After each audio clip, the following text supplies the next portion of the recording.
வணக்கம் மக்களே! இன்னைக்கு நம்ம மார்க்கெட் எந்த பிரச்சனையும் சந்திக்காம சூப்பர் டூப்பரான பெர்ஃபார்மன்ஸ போஸ்ட் பண்ணியிருக்கு. நம்ம ஆஃப்டர்நூன் டிஸ்கஸ் பண்ண லெவல்ல இருந்து மார்க்கெட் ஒரு ஏற்றத்த குடுத்து தான் க்ளோஸ் ஆயிருக்கு. நிஃப்டி 50 300 பாயிண்ட்ஸ், பேங்க் நிஃப்டி 1200 பாயிண்ட்ஸுக்கு மேலான ஏற்றத்த குடுத்துருக்கு. ஆக மொத்தம் இன்னைக்கு டேல சூப்பர் டூப்பர் பெர்ஃபார்மன்ஸ நம்ம மார்க்கெட் டெலிவர் பண்ணியிருக்கு. Portfolio better performance. இன்னும் இந்த ஈரான், யுஎஸ் பஞ்சாயத்து முடியுமா? முடியாதா? அப்படிங்கிற ஒரு சந்தேகம் எனக்குள்ள இருந்துகிட்டு தான் இருக்கு.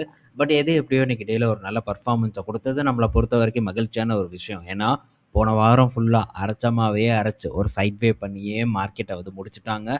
இந்த வீக் நாளே நல்ல பெர்ஃபார்மன்ஸை கொடுத்தது ஒரு மிகப்பெரிய ஒரு நல்ல செய்தியை நான் பார்க்குறேன். அடுத்தது இன்னைக்கு டேல எஃப்ஐஎஸ் பார்த்தீங்கன்னா பையிங் சைடில் இருக்காங்க. டிஐஎஸும் பை பண்ணியிருக்காங்க. ஸோ எஃப்ஐஎஸ் கம்மியாக தான் பண்ணியிருக்காங்க. ஆனால் டிஐஎஸ் 3800 கோடி நம்ம மார்க்கெட்டில் நெட்டாக பணத்தை உள்ளே போட்டிருக்காங்க. ஸோ இதெல்லாம் சேர்ந்து ஒரு தூக்கிடுச்சு நம்ம மார்க்கெட்டு அப்படின்னே சொல்லலாம். ஸோ இந்த வீடியோவில் நம்ம பல பங்குகள் பற்றியான அப்டேட் எல்லாம் பார்க்க போகிறோம். ஒன்றொன்னா நம்ம பார்ப்போம். ஃபஸ்ட்டு நம்ம பார்க்க போகிறது பிபிசிஎல் பற்றியான அப்டேட் தான். ஸோ பிபிசிஎல் தொடர்ந்து பார்த்தீங்கன்னா இந்த அப்டேட்டை கொடுத்துக்கிட்டே தான் இருந்தாங்க.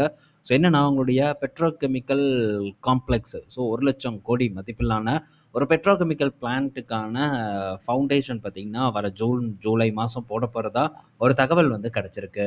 ஸோ இன்னும் உறுதிப்படப்படுத்தலை. ஸோ ஒரு 4500 ஏக்கர் கிட்ட பார்த்தீங்கன்னா நிலத்தை வந்து கையகப்படுத்திட்டாங்க. 6000 ஏக்கரில் இன்னும் ஒரு 1500 ஏக்கர்ஸ் பார்த்தீங்கன்னா பெண்டிங் இருக்கிறதாவும் சொல்லியிருக்காங்க. ஸோ இவ்வளோ ஆல்மோஸ்ட் பார்த்தீங்கன்னா 90% கிட்ட வந்து கம்ப்ளீட் ஆயிருச்சு நிலத்தை வந்து வாங்குறதுல. ஸோ சீக்கிரமாகவே பார்த்தீங்கன்னா இந்த பிளான்ட்டுக்கான கட்டுமான பணி ஆரம்பிச்சிடும் அப்படின்னு நம்ம எதிர்பார்க்கலாம். பல சலுகைகள் பார்த்தீங்கன்னா பிபிசிஎலுக்கு இருக்குது. குறிப்பாக இந்த பெட்ரோகெமிக்கல் பிளான்ட்டுக்கு வரி உட்பட அண்டு மானியம் உட்பட பல விஷயங்கள் வந்து கிடைக்கும். ஸோ இது பிபிசிஎல்லை பொறுத்த வரைக்கும் மிகப்பெரிய ஒரு பாசிட்டிவான ஒரு நியூஸாக வந்து பார்க்கப்படுது. ஸோ பிபிசிஎல் இப்போது பிபிசிஎல் மட்டும் இல்லை, சில இந்த ஓஎம்சி பங்குகள் ஒரு நல்ல பர்ஃபார்மன்ஸை கொடுத்தது நம்ம ஆஃப்டர்நூனே வந்து டிஸ்கஸ் பண்ணோம். ஸோ இந்த பெட்ரோகெமிக்கல் பிளான்ட் எல்லாம் வந்து லாபம் சம்பாதிக்கிறதுக்கெல்லாம் கண்டிப்பாக காலதாமதம் ஆகும். ஸோ இதை ஒரு ஹைப் நியூஸாக எடுத்து ஸோ இந்த மாதிரியான சூழ்நிலையில் போய் சிக்கிக்க வேண்டாங்கிறது என்னோட ஒரு கருத்தாக இருக்குது. ஸோ வெயிட் பண்ணி நம்ம பார்ப்போம்.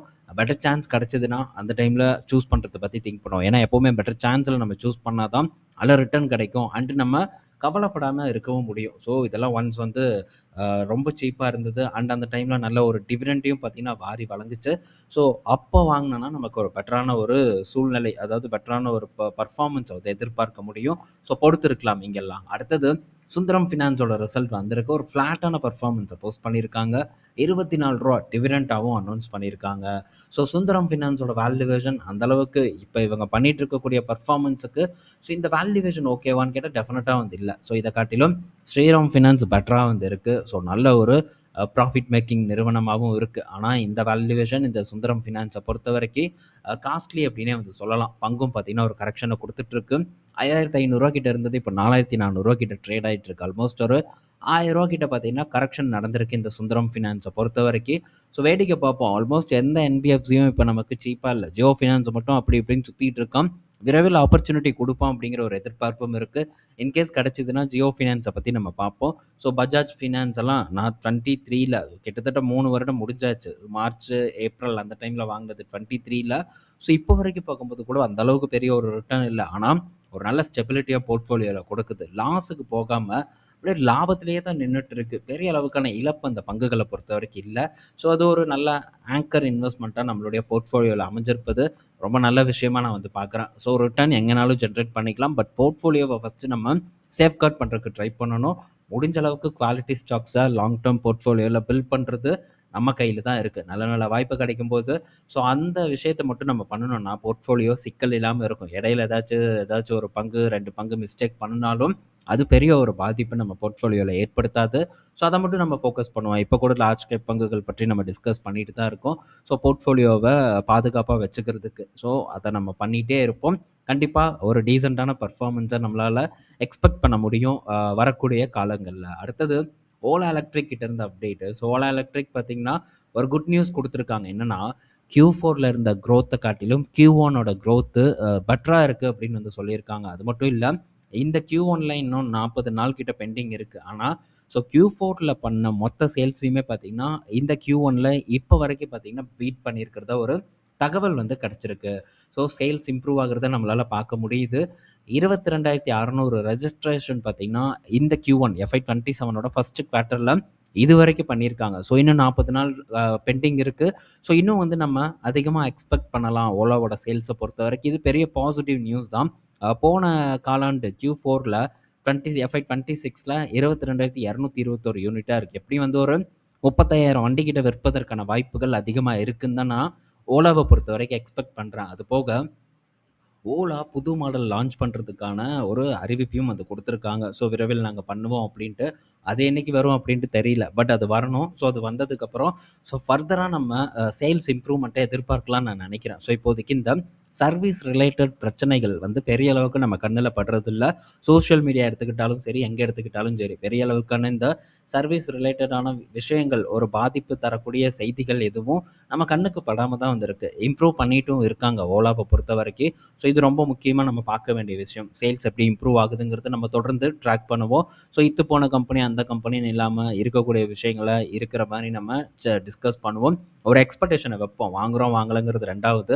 ஸோ ஒரு எக்ஸ்பெக்டேஷனோட வந்து நம்ம அதை ஹேண்டில் பண்ணும்போது டெஃபினட்டாக நமக்கு என்ன நடக்குது ஏது நடக்குதுங்கிறத க்ளீனாக வந்து நம்மளால் பார்க்க முடியும். ஸோ இது மற்ற கம்பெனிஸை நம்ம அனாலிசிஸ் பண்ணுறதுக்கும் ரொம்ப உதவிகரமாக இருக்கும் அப்படின்னு நான் நினைக்கிறேன். அதனால தான் இங்கே ஷேர் பண்ணுறேன். ஸோ ஓலாவை ஷேர் பண்ணாலே தெய்வ குத்தம் அப்படிங்கிற மாதிரி தான் சில இன்வெஸ்டர்ஸ் எல்லாம் வந்து பார்த்துட்டு இருக்காங்க. ஸோ அவங்க எப்படி பார்க்குறாங்களோ நமக்கு தெரியாது.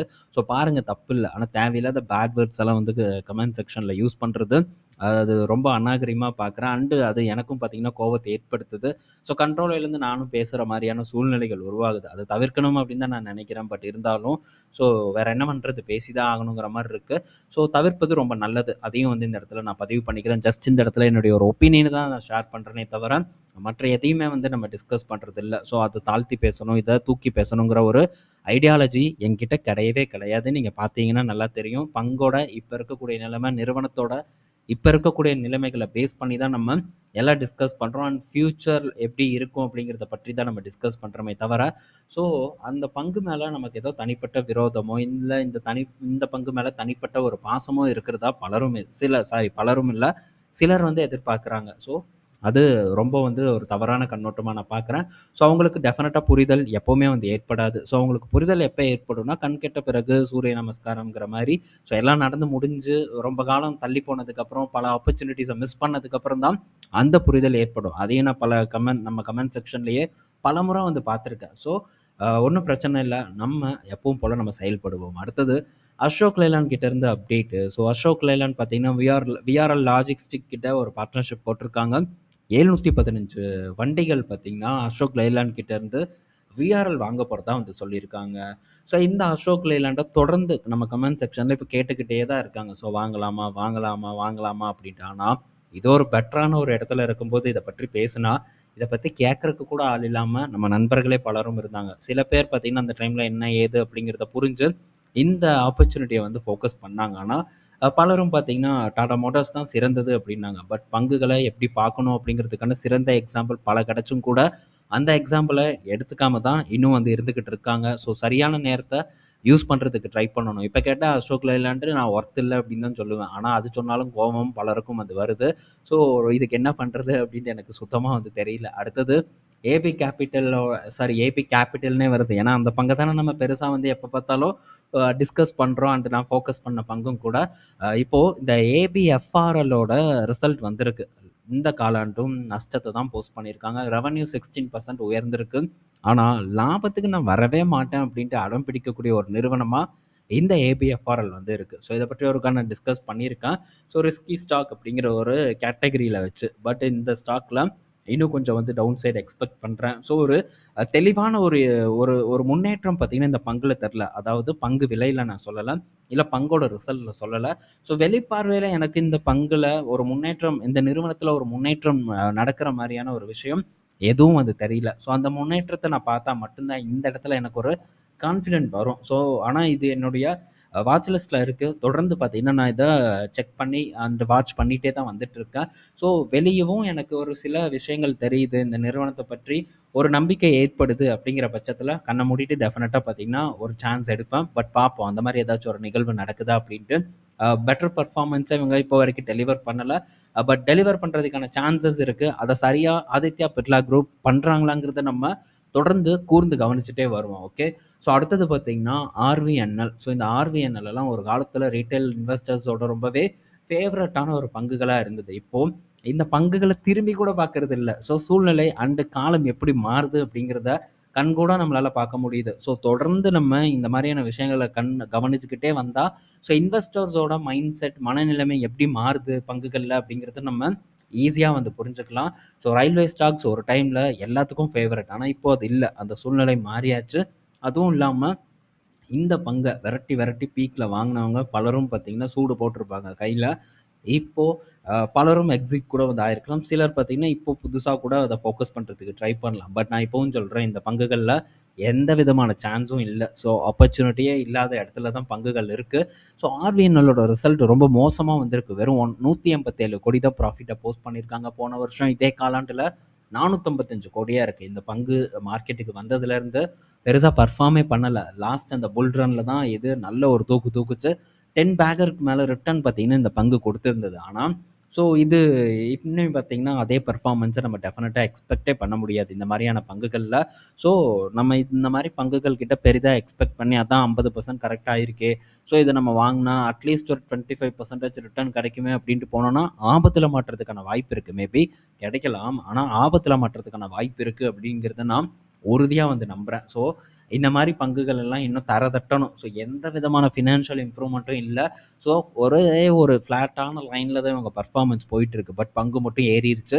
ஸோ ஸ்லோவான கரெக்ஷன் வரும். திரும்ப பார்த்தீங்கன்னா, படுத்த படுக்கையா ஆகும். படுத்த படுக்கையா இருக்கும்போது இந்த பங்குல ஆப்பர்ச்சுனிட்டி இருக்கா அப்படிங்கிறத நம்ம பகுத்தறியா வந்து ட்ரை பண்ணலாம். ஸோ அடுத்தது ஜெயலர் கிட்ட இருந்து ஒரு அப்டேட் வந்திருக்கு. ஸோ ஜெயலர் பார்த்தீங்கன்னா, இப்போ அமெரிக்கால வந்து இந்த பிளான்ட் அமைக்கிறதுக்கான ஒரு விஷயத்த பண்ணிட்டு இருக்கிறதா ஒரு தகவல் வந்திருக்கு. அத பற்றியான விஷயங்கள ஆராய்ஞ்சிட்டு இருக்கிறதாவும் தகவல் வந்திருக்கு. ஸோ இது ஜஸ்ட் வந்து ஜாக்வார் லேண்ட் ரோவர் மட்டும் இல்ல.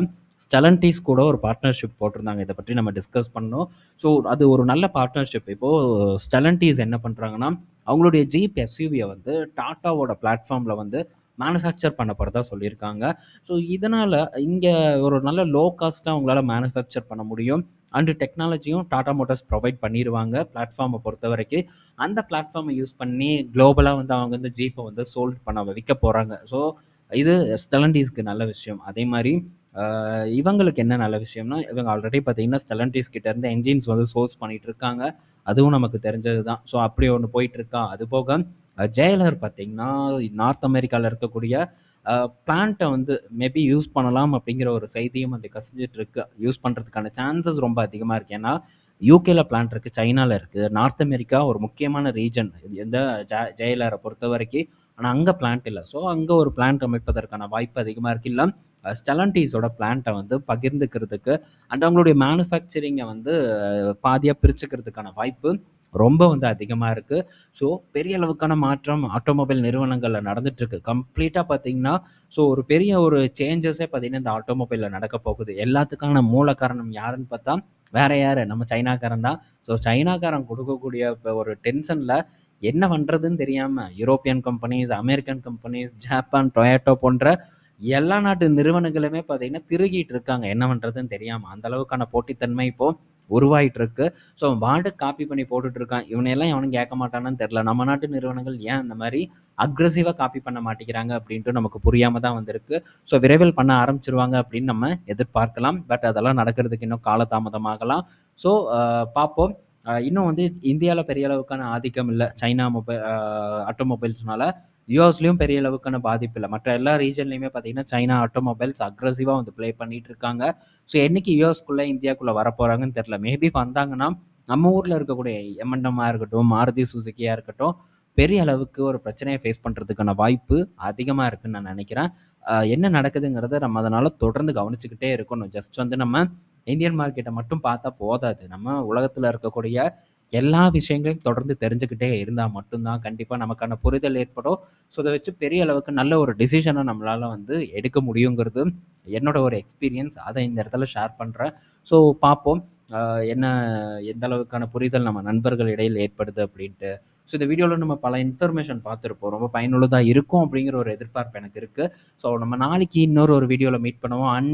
ஒரு கம்பெனி பற்றியான ஆர்டிக்கிள் பார்த்தீங்கன்னா, ஒண்ணு இன்னைக்கு நைட்டு நான் போஸ்ட் பண்ண ட்ரை பண்றேன். இல்ல நாளைக்கு காலையில போஸ்ட் பண்ண ட்ரை பண்றேன். 2ல எது அப்படின்ட்டு நீங்களே கீழ கமெண்ட் செக்ஷன்ல மென்ஷன் பண்ணுங்க.